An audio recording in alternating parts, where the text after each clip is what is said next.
Lahore high court ने बानी PTI के कागजात नामजदगी मुस्तरद करने के खिलाफ दरख्वास्त पर फैसला महफूज कर लिया। शेख रशीद के कागजात मंजूर किए जाने के खिलाफ दरख्वास्त पर फैसला महफूज किया गया। पेशावर हाईकोर्ट ने मुराद सईद की अपील लार्जर बेंच को भिजवा दी। असद कैसर की दरख्वास्त पर फैसला महफूज कर लिया गया।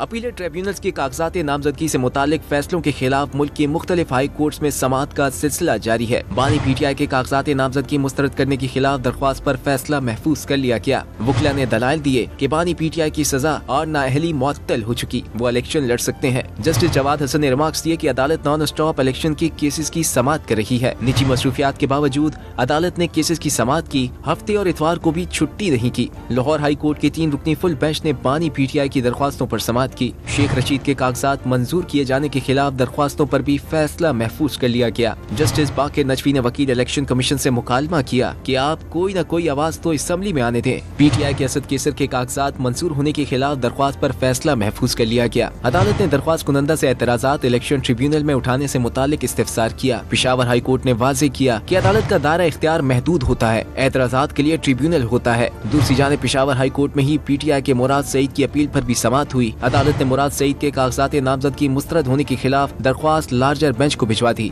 जस्टिस साहिबजादा असदुल्ला ने रिमार्क्स दिए कि अदालत ने देखना है कि क्या मफरूर या इश्तिहारी के कागजात नामजदगी मंजूर हो सकते हैं। मामला लार्जर बेंच को भिजवा रहे हैं, वो इन मामलात के केसेस पर कल समाअत करेगा।